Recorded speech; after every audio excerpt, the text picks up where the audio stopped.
Assalamualaikum warahmatullahi wabarakatuh. Salam sejahtera buat kita semua. Semoga kita semua dalam keadaan sehat jasmani dan rohani, tidak kekurangan satu apapun. Amin ya robbal alamin. Oke, kali ini Mimin akan lanjutkan cerita Lee Fugui-nya atau dokter konyolnya. Tapi seperti biasa, tolong dibantu tekan tombol like dan berkomentar juga Tuan dan Nona. Terima kasih sesudah dan sebelumnya. Oke, kita lanjutkan saja ceritanya. Jemput ibu negara dulu. Bab 689-692. Karena tidak ada pendukung, tentu saja mustahil bagi Lee Fugui untuk melakukan hal-hal seperti sebelumnya.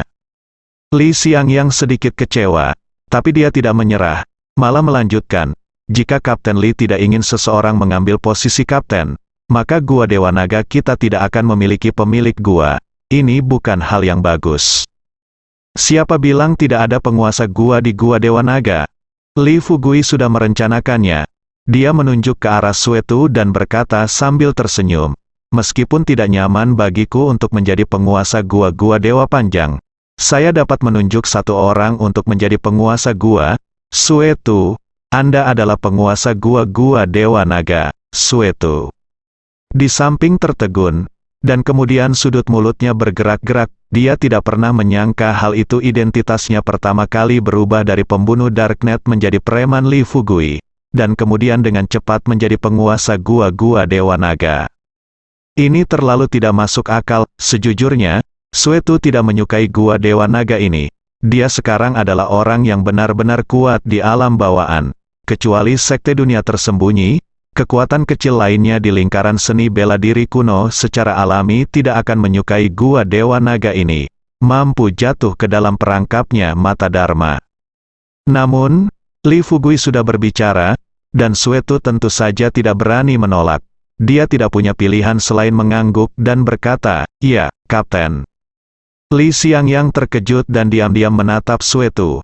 Dia kecewa tetapi juga merasa lega. Dia pernah melihatnya sebelumnya. Hari ini, Lee Fugui datang untuk mencari masalah, dan Suetu mengikuti Lee Fugui. Semua orang tahu bahwa Suetu pasti orang kepercayaan Lee Fugui. Sekarang Lee Fugui telah menempatkan orang kepercayaannya di Gua Dewa Naga. Ini juga menunjukkan bahwa Lee Fugui tidak berbohong kepadanya sekarang. Meskipun harapan batin Li Xiangyang adalah posisi penguasa gua dapat diisi oleh Lee Fugui, dia menetap untuk yang terbaik kedua. Lumayan juga. Li Xiangyang segera berkata selagi setrika masih panas, "Saya telah bertemu dengan penguasa gua." Suetu mengangguk ringan dan tidak berkata apa-apa.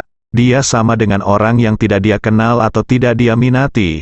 Dia menghargai kata-kata seperti emas. Li Xiangyang tidak merasa malu.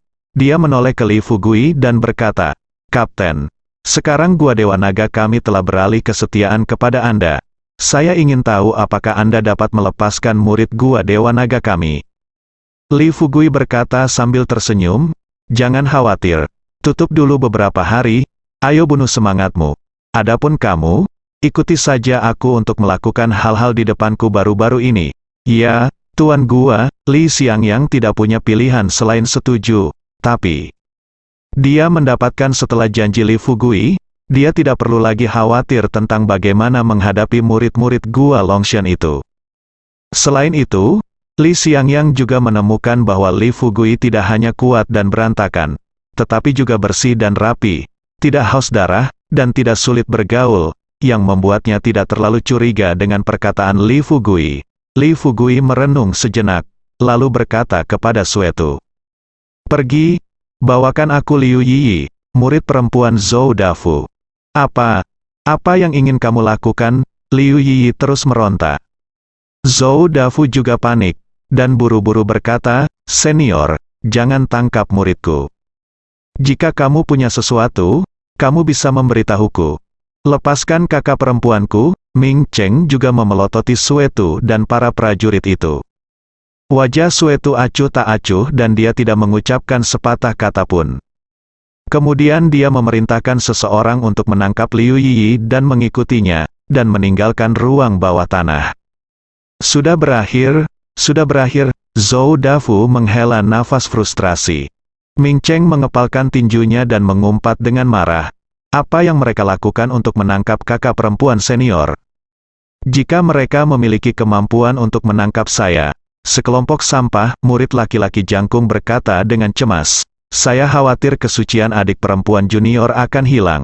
Zhou Dafu sebenarnya juga memikirkannya, mengetahui hal ini. Bagaimanapun juga, jika ada sesuatu yang benar-benar penting, mengapa tidak pergi kepadanya sebagai master, tetapi pergi ke Liu Yiyi sebagai magang?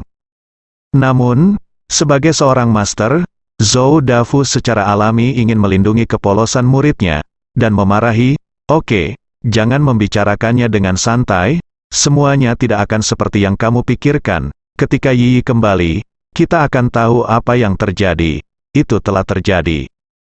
Magang laki-laki jangkung dan magang muda Ming Cheng menundukkan kepala, tampak marah, dan berhenti berbicara. Sisi lain, Liu Yiyi dibawa ke kantor Li Fugui. Ketika dia melihat Li Xiangyang, wakil kepala gua-gua Longshan, dia berteriak, Tuan Gua Li, selamatkan aku. Selamatkan aku, Li Xiangyang dengan cepat membujuk Kapten. Li ada hubungannya denganmu, kamu tidak perlu khawatir, itu akan baik-baik saja. Liu Yiyi tertegun sejenak, dan kemudian berkata dengan nada menghina, saya tidak menyangka kamu telah mengkhianati Long Shendong. Li Xiangyang ditusuk kesakitan, dan tiba-tiba berkata dengan marah, itu bukan urusanmu, kamu bukan murid kami di Gua Longshan. Liu Yiyi mencibir, mengetahui bahwa tidak ada yang bisa menyelamatkannya di tempat seperti ini. Dia mengangkat kepala dan dadanya, dengan penampilan kematian. Setelah Li Fugui melihat Liu Yiyi, dia tidak berbicara omong kosong, dan bertanya langsung sambil tersenyum, apakah kamu ingin menyelamatkan tuanmu, dan kakak-kakakmu? Liu Yiyi menatap Li Fugui dengan kesal, mengertakkan gigi. Dan berkata, saya mengetahui pikiran Anda, saya dapat menyetujui Anda, tetapi Anda harus segera melepaskan guru dan saudara-saudara saya. Li Fugui tertegun sejenak, dan kemudian bertanya dengan heran, Anda tahu apa yang saya pikirkan, apa yang kamu pikirkan?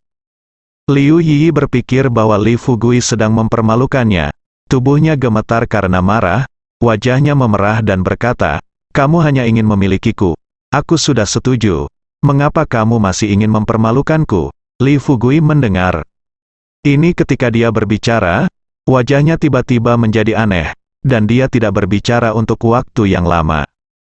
Walaupun Liu Yiyi ini kelihatannya bagus, tapi jangan lupa bahwa tidak ada satupun wanita yang muncul di samping Li Fugui yang berpenampilan buruk, misalnya Hua Duo dan Zhang Jingjing dari tim kedua, penampilan dan temperamen mereka semuanya sempurna untuk Liu ini, Yiyi. Oleh karena itu, bagaimanapun juga, tidak mungkin Li Fugui jatuh cinta pada Liu Yiyi, apalagi tubuh Liu Yiyi. Liu Yiyi merasa tebakannya benar, dan ekspresinya menjadi semakin marah.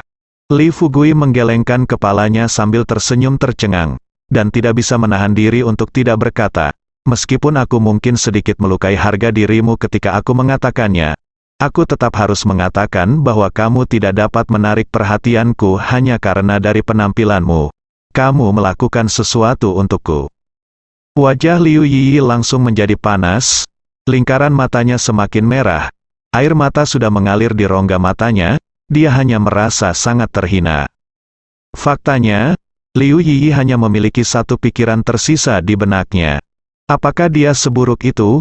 Li Fugui melihat ekspresi Liu Yiyi di matanya, tetapi Liu Yiyi tidak memiliki hubungan dengannya, jadi dia secara alami tidak peduli dengan perasaan pihak lain. Jadi dengan cara yang sama, Li Fugui segera berkata, saya akan memberi Anda daftar. Selain itu, saya juga akan memberi Anda cairan spiritual. Anda mengundang mereka satu persatu sesuai dengan nama yang tertulis di daftar, dan pastikan untuk membiarkan mereka berpartisipasi dalam konferensi ramuan. Apakah Anda mengerti? Ketika Liu Yiyi mendengar ini, pikirannya tiba-tiba berdengung. Pipinya memerah, dan ekspresinya sangat malu dan marah hingga dia ingin bunuh diri. Karena dia sekarang yakin bahwa dia memang salah. Bukan Li Fugui yang mempermalukannya, tapi dia mengarahkan dan bertindak dari awal sampai akhir. Ini terlalu memalukan. Liu Yiyi menggigit bibirnya dengan giginya. Dia akhirnya menundukkan kepalanya dan berkata, Oke, saya mengerti. Saya harap Anda dapat menepati janji Anda.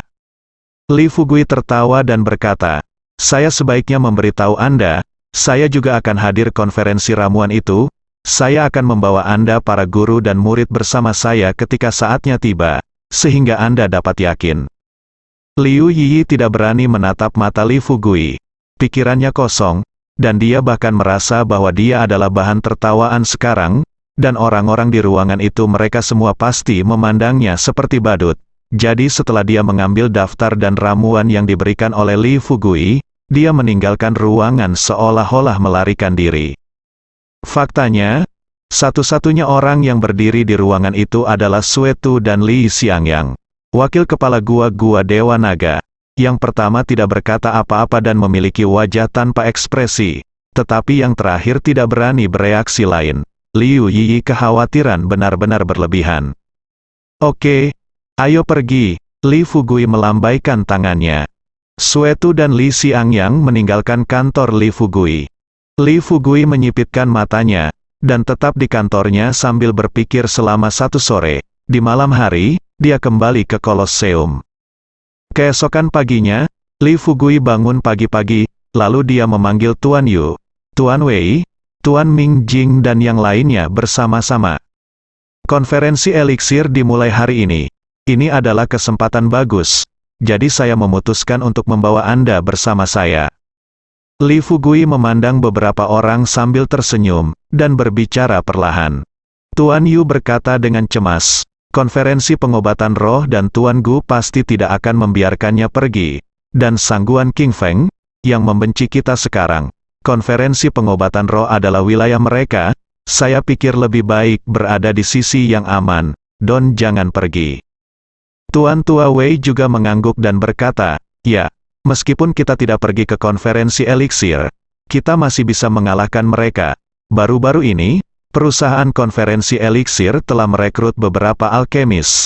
Saya telah menyelidikinya, mereka semua adalah alkemis dari konferensi pengobatan spiritual, dan mereka diam-diam bergabung dengan perusahaan konferensi pengobatan spiritual kami. Kehidupan di konferensi pengobatan spiritual akhir-akhir ini sangat sulit. Dan itu sangat sulit, pasalnya, rangkaian strategi yang dirumuskan Li Fugui sebelumnya sudah mulai berhasil. Misalnya, baru-baru ini, jumlah penjualan obat mujarab di konferensi obat mujarab telah menurun tajam, kecuali beberapa pelanggan lama yang kaya dan berkuasa. Sebagian besar prajurit kuno telah beralih ke perusahaan konferensi obat mujarab. Lagi pula, bagi sebagian besar prajurit kuno, siapapun ramuan yang bagus dan murah, mereka pasti akan memilih yang mana. Dalam hal kinerja biaya saja, perusahaan konferensi eliksir dapat mengalahkan konferensi spiritual sejauh 100 blok. Dan karena pesanan tidak dapat diterima, obat mujarab yang dimurnikan tidak dapat dijual, yang secara langsung menyebabkan pendapatan apoteker di konferensi obat mujarab turun tajam. Anda harus tahu bahwa apoteker adalah profesi yang berharga. Jika diumpankan kembali, maka tidak seseorang perlu menyalakan tungku. Bagi para alkemis yang memiliki sedikit tabungan, itu lumayan. Tapi bagi para alkemis yang tidak memiliki tabungan, itu sulit. Tanpa penghasilan, bagaimana mereka bisa menyempurnakan ramuan dan meningkatkan keterampilan alkimia mereka? Oleh karena itu, perusahaan konferensi eliksir mengambil kesempatan untuk mempromosikan perlakuannya yang murah hati dan masa depan yang cerah, dan segera menarik banyak alkemis yang awalnya tergabung dalam konferensi eliksir untuk bergabung dengan perusahaan tersebut. Selain itu, yang kedua adalah Li Fugui telah mengambil kesempatan untuk mengisi semua bidang kedokteran dari konferensi pengobatan roh ke dalam perusahaan konferensi pengobatan roh. Langkah ini bisa dibilang drastis, konferensi eliksir kini telah kehilangan dukungan terhadap obat mujarab tersebut, selain mengandalkan inventaris dan hasil lapangan obat pribadi yang jumlahnya sedikit, bahkan harus mengeluarkan uang untuk membelinya di tempat lain.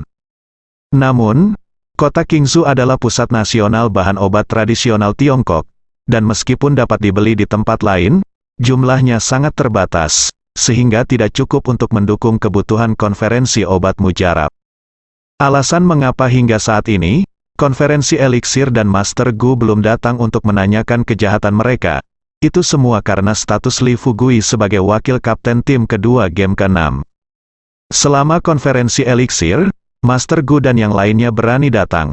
Li Fugui berani menggunakan kekuatan ronde ke-6 untuk menangkap mereka semua.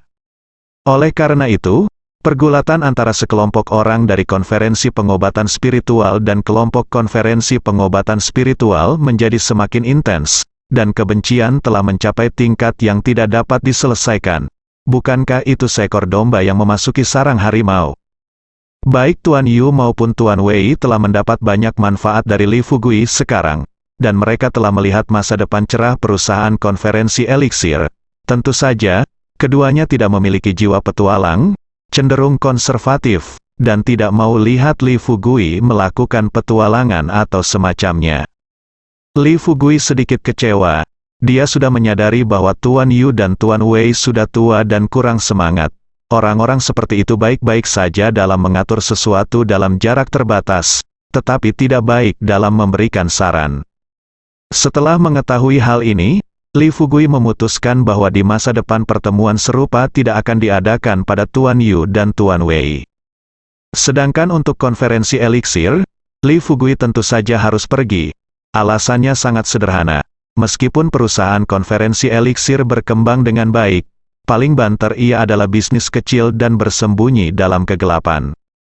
Jika Anda ingin menelan gajah, memakan konferensi ramuan sepenuhnya, dan menjadi terkenal di seluruh dunia, tentu saja tidak mungkin mengandalkan perambahan kecil-kecilan semacam ini.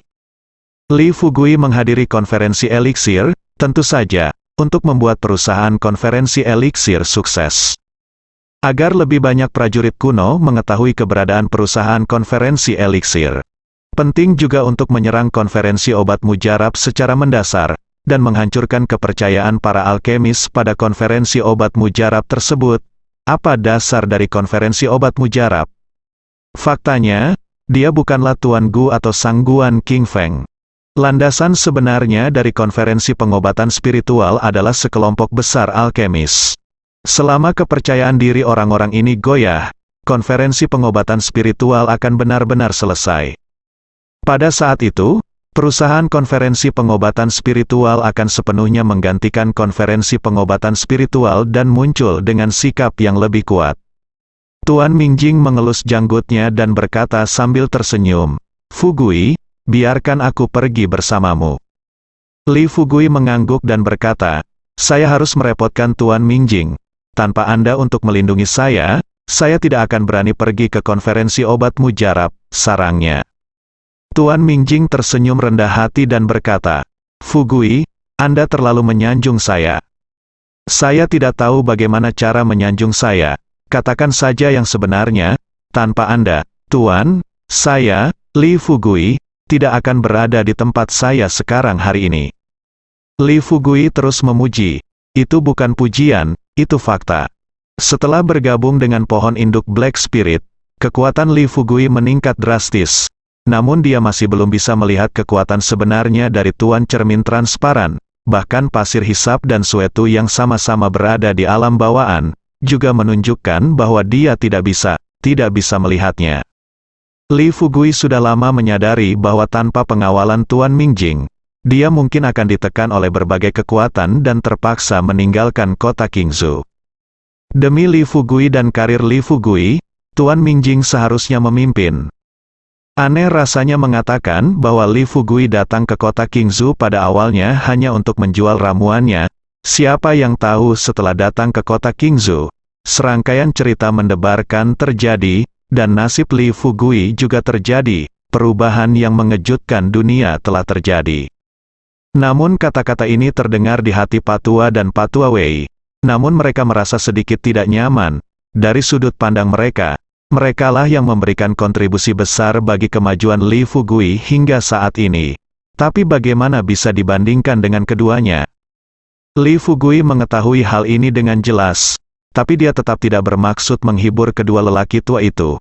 Dia malah memukuli keluarga Yu dan keluarga Wei. Adapun apakah kedua lelaki tua itu bisa mendengarkannya atau tidak, itu tidak ada hubungannya dengan Li Fugui. Setengah jam kemudian, Li Fugui membawa Tuan Mingjing ke markas rahasia tim kedua di game ke-6. Konferensi pengobatan spiritual adalah acara terpenting dari konferensi pengobatan spiritual, dan kekuatan yang diundang sangat beragam. Hampir semua kekuatan terkenal berada dalam lingkup undangan. Konferensi pengobatan spiritual diadakan terutama untuk mempromosikan dan menjual cairan spiritual. Jadi semua pejuang kuno adalah pelanggan potensial untuk konferensi pengobatan spiritual. Tentu saja, semakin banyak kekuatan bela diri kuno yang diundang, akan semakin makmur. Di antara mereka, tim kedua babak ke-6 awalnya menjaga kota Qingzhou, jadi tentu saja itu dalam lingkup undangan. Bahkan markas besar Biro ke-6 akan diundang untuk pergi. Lagi pula, game ke-6 juga membutuhkan banyak cairan spiritual, jadi dulu demi cairan spiritual, perlu menjalin hubungan baik dengan konferensi ramuan. Sekarang Li Fugui telah menggantikan konferensi ramuan sebagai yang baru pemasok game ke-6. Li Fugui tidak tahu apakah markas besar Biro ke-6 akan mengirim orang untuk berpartisipasi. Ketika Li Fugui membawa Ming Jing keluar kantornya, dia melihat Hua Duo, Zhang Jingjing, Sue Tu, dan Li Xiangyang, wakil kepala Gua Longshan, telah tiba. Li Fugui mengalihkan pandangannya, dan berkata sambil tersenyum, "Karena kita sudah tiba, ayo pergi." Ketika Hua Duo melewati Li Fugui, dia tiba-tiba berbisik, "Hati-hati." Li Fugui tersenyum hippie mengangguk. Setelah rombongan orang tersebut menaiki mobil menuju konferensi eliksir. Pada saat yang sama, di pinggiran kota Qingzhou, ratusan orang berkumpul di ruang terbuka. Tuan Xie dan Wang Hao berdiri di depan, memandang ke jalan nasional di kejauhan. Segera, satu demi satu, bus melaju menuju ke sini. Sebagai keluarga berusia seabad di kota Qingzhou, meskipun mereka tidak membutuhkan Li Fugui untuk menyapa, mereka dapat memanggil lebih dari 10 bus ke sini sesuka hati tanpa membuat khawatir siapapun. Semuanya naik bus. Setelah bus melaju, Tuan Xie dan Wang Hao memberi perintah, lalu anggota keluarga Wang dan keluarga Xie naik bus satu persatu. Kecuali lebih dari 50 prajurit kuno potensial dan layak yang dipilih oleh Li Fugui, sisanya dipilih oleh Tuan Xie dan Wang Hao, yang memiliki pengalaman kaya dalam budidaya dan penanaman ramuan suku. Setelah semua orang masuk ke dalam mobil, Tuan Xie dan Wang Hao masuk ke dalam mobil sendirian, dengan mobil di depan dan bus di belakang, dan melaju ke jalan raya nasional. Di dalam mobil, Tuan Xie menyipitkan matanya, dan bertanya ke samping, "Keponakan Wang, saya ingin tahu apakah Anda pernah ke desa Xiaoxi?" Wang Hao memiliki harapan dan rasa ingin tahu di matanya. Dia menggelengkan kepalanya dan berkata, "Tidak. Itu benar, tempat di mana mereka berdua pergi bersama begitu banyak anggota klan adalah kampung halaman Li Fugui, desa Xiaoxi." Lebih dari 50 prajurit kuno terpilih secara alami menjadi fokus pelatihan, sedangkan suku lainnya, mereka akan membuka basis penanaman obat di desa Xiaoxi. Li Fugui secara alami sangat memahami fakta bahwa semua telur tidak dapat dimasukkan ke dalam satu keranjang. Bisakah ladang pengobatan dan ramuan di kota Qingzhou, dan konferensi ramuan itu benar-benar duduk santai dan menyaksikannya diambil olehnya? Benar-benar mustahil. Selanjutnya, pertarungan antara Li Fugui dan konferensi eliksir pasti akan menjadi sengit. Pada saat itu, jika Master Gu dari konferensi eliksir merasa tidak mungkin untuk mengambil kembali bidang pengobatan tersebut, dia takut dia bisa melakukan apa saja. Oleh karena itu, Li Fugui harus diam-diam mengolah ramuan jenis baru di desa Xiaoxi, kampung halamannya, jika terjadi keadaan darurat. Adapun prajurit kuno yang dikirim ke desa Xiaoxi, secara alami itu adalah kekuatan rahasia yang dia kembangkan, dan itu juga salah satu kartu truf yang dia persiapkan untuk dirinya sendiri. Li Fugui tidak akan menggunakannya kecuali itu benar-benar diperlukan.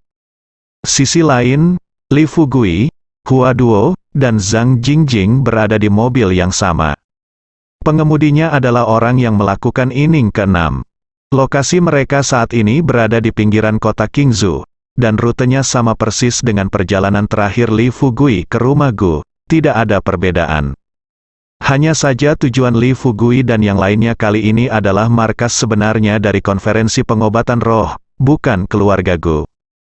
Meskipun keluarga Gu juga ikut serta dalam konferensi ramuan, ini bukanlah konferensi ramuan yang sebenarnya. Li Fugui sangat penasaran dengan konferensi obat mujarab, terutama legenda peri tentang konferensi obat mujarab yang diceritakan oleh Tuan Ming Jing kepadanya saat itu. Mobil melaju kencang dan memasuki terowongan di kaki gunung. Namun, kali ini mobil tidak berhenti di dalam terowongan, dan terowongan tersebut tidak setengah terang dan setengah gelap. Sekitar 1 jam kemudian, mobil meninggalkan terowongan. Segera, pemandangan yang ditampilkan di depan Li Fugui dan yang lainnya adalah lautan awan putih. Sekilas tidak ada jalan, tidak ada gunung, tidak ada pemandangan lain, kecuali lautan awan, yang ada hanya lautan awan. Awan dengan berbagai bentuk terletak di bawah kaki kendaraan, dan kendaraan melaju kencang. Li Fugui dan yang lainnya melihat keluar jendela, pemandangannya begitu indah, seperti datang ke istana surgawi. Konferensi eliksir memang pantas mendapatkan reputasinya. Setiap kali saya datang ke sini, saya bisa mendapatkan perasaan baru. Lagi pula, kita belum benar-benar mengikuti konferensi eliksir, dan sungguh mengejutkan melihat pemandangan seperti itu. Tuan Ming Jing menghela nafas kagum melalui earphone di saluran yang sama. Mata Li Fugui berkilat, dan dia berkata, "Saya tidak tahu bagaimana konferensi ramuan ini dibuat. Jika ada kesempatan, saya ingin membatalkan konferensi ramuan ini dan menjadikannya markas besar perusahaan konferensi ramuan kami." Di dalam mobil, Tuan Ming Jing tersenyum dan menggelengkan kepalanya, tetapi tidak berbicara. Wajah Suetu di sebelahnya juga tidak banyak berubah. Namun, Li Xiangyang, wakil kepala gua di Gua Longshan, berkeringat di dahinya. Dia tidak pernah menyangka bahwa Li Fugui akan begitu sombong sehingga dia bahkan tidak memperhatikan konferensi ramuan. Kalian hanya bermimpi. Konferensi eliksir memiliki sejarah panjang dan jaringan kontak yang luas. Bahkan jika dibutuhkan 100 tahun lagi, kalian tidak akan dapat mengambil alih di sini. Zhang Jingjing berkata dengan nada mengejek. Li Fugui terkekeh, dan berkata, "Kalau begitu, kenapa kita tidak bertaruh saja?" Zhang Jingjing dan Hua Duo saling memandang, dan wajah kedua wanita itu semuanya tampak cerah secara kebetulan, dan Zhang Jingjing bersenandung sedikit bersalah dengan sebuah suara. Dia berkata, "Saya tidak ingin bertaruh dengan Anda. Taruhan semacam ini tidak ada artinya sama sekali. Jelas saya menang." "Belum tentu demikian," kata Li Fugui sambil tersenyum. Hua Duo memelototinya dengan marah, dan berkata, "Tidak masalah jika kamu memberitahu kami hal itu sekarang. Tetapi kamu tidak boleh mengatakan itu di pertemuan ramuan nanti. Berhati-hatilah karena mereka akan mengusirmu." Li Fugui haha tertawa. Dan berkata, "Itu tidak bisa dilakukan. Orang yang bisa mengusirku pastilah seseorang dari konferensi eliksir." Benar, Hua Duo juga merasa tidak berdaya terhadap Li Fugui. Pada saat yang sama, selama konferensi eliksir, di gunung tempat keluarga Gu berada, konferensi obat mujarab akan dimulai hari ini. Tuan Gu mengganti pakaian kasualnya sebelumnya. Kali ini dia mengenakan jubah cantik, dengan tampilan cerah dan ekspresi tenang. Melihat hal ini, Sang Guan King Feng langsung tersanjung dan berkata, "Kebaikan seorang mentor, saya melihat semua tamu kali ini yakin. Jangan khawatir guru, saya sudah mengurus semuanya. Selama Li Fugui berani datang, dia pasti akan mati tanpa penguburan. Tidak peduli seberapa besar kemampuan yang dia miliki, tidak mungkin dia keluar dari konferensi ramuanku." "Baiklah, bagus sekali. Saya yakin Anda dapat menangani masalah ini." Tuan Gu mengangguk puas, dan kemudian menunjukkan, "Kali ini ramuan itu konferensi pengobatan sangat penting. Jadi Anda harus bergembiralah dan terimalah tamu-tamu terhormat dengan baik, dan hal-hal berikut harus diperhatikan dengan baik, agar tidak menimbulkan masalah atau membuat lelucon." Sang Guan King Feng segera berkata, "Tuan, jangan khawatir, saya juga akan mengurusnya semua ini. Sudah diatur sebelumnya, dan sama sekali tidak akan ada masalah." Tuan Gu hanya memberikan perintah biasa tanpa berkata apa-apa, dan setelah dia selesai berbicara, dia bertanya secara tidak sengaja, "Ngomong-ngomong, internal baru-baru ini bagaimana situasinya? Wajah sangguan King Feng tiba-tiba tenggelam, dan dia berkata, teman-teman, saya baru saja akan melaporkan kepada Anda bahwa orang-orang di konferensi ramuan kita telah berfluktuasi akhir-akhir ini, dan saya bahkan menemukan bahwa beberapa alkemis diam-diam bergabung dengan yang disebut perusahaan obat mujarab. Sampah, wajah Tuan Gu sedikit jelek, matanya berkilat marah, dan dia berkata dengan sengit, mereka yang membelot ke musuh harus dihukum untuk memberi contoh kepada orang lain. Segera berkata, Guru, menurut saya juga demikian. Tetapi ini hanya solusi sementara, bukan akar permasalahannya.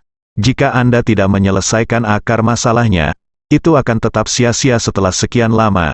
Tuan Gu menyipitkan matanya sedikit, dan dia bertanya, Ling, sudahkah Anda menyelidiki dengan jelas masalah penghentian pengakuan? Mendengar hal ini, sangguan King Feng langsung berkata dengan marah, Tuan, Anda tidak tahu, menurut berita dari orang yang saya kirimkan, tidak ada yang terjadi pada bidang pengobatan itu, bahkan orang yang mengelolanya pun tidak ubah. Tapi lakukan Anda tahu mengapa mereka tidak menyerahkan satu pun ramuan akhir-akhir ini? Mengapa? Tuan Gu bertanya dengan dingin. 4 keluarga besar di kota Qingzhou hanyalah anjing yang dibesarkan oleh konferensi ramuan kami. Berani melanggar pengakuan jika terjadi sesuatu. Tidakkah mereka berani memakan jantung beruang dan isi perut macan tutul? Sangguan King Feng berkata dengan lantang, Guru, semua ini adalah kesalahan Li Fugui, yang memaksa anggota dari 4 keluarga besar di kota Qingzhou semua bidang pengobatan itu dihancurkan, didedikasikan untuknya. Artinya, bidang pengobatan konferensi pengobatan roh kita telah diambil alih oleh Li Fugui. Dan justru karena inilah pasokan rumput roh telah terputus. Apa? Kamu bajingan? Di mana dia punya nyali? Mendengar ini, Tuan Gu segera mengesampingkan keterampilan budidaya kinya dan menjadi geram. Tidak heran dia begitu marah. Ladang pengobatan dan obat mujarab yang bagus itu adalah sumber kehidupan dari konferensi obat mujarab. Sekarang darah kehidupan telah diambil. Jika Tuan Gu masih bisa duduk diam, itu mungkin sumber kehidupan dari konferensi pengobatan roh. Kamu bisa menjadi Kasim dengan memberi nutrisi pada energimu. Sangguan King Feng sangat gembira. Faktanya, dia telah mengirim seseorang untuk menyelidiki berita tersebut. Dia sengaja mengatakannya saat ini, agar Tuan Gu berurusan dengan Li Fugui dan membunuh Li Fugui dengan segala cara. Sekarang tujuannya telah tercapai dan efeknya masih sangat bagus. Mengapa sangguan King Feng tidak senang? Semakin Tuan Gu memikirkannya, semakin dia menjadi marah. Dia memotong tongkatnya, dan berkata dengan suara yang dalam, dan 4 keluarga besar di kota Qingzhou.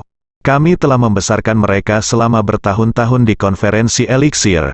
Apakah mereka setuju ketika Li Fugui menekan mereka? Hehehe, sungguh serigala bermata putih. Kamu harus membunuh seekor anjing yang tahu cara melindungi tuannya. Sangguan King Feng tidak mengetahui hal ini dengan baik, tetapi dia buru-buru membuatnya dan melanjutkan, teman-teman, keluarga Yu dan keluarga Wei telah lama menjadi anjing di depan Li Fugui, dan mereka telah sepenuhnya menjual manfaat dari konferensi ramuan kami. Jadi tidak mengherankan jika mereka melakukan tindakan pemberontakan seperti itu. Tapi itu adalah keluarga Wang dan keluarga Xie, masalah ini jelas bukan niat awal mereka. Tuan Gu sudah diliputi amarah.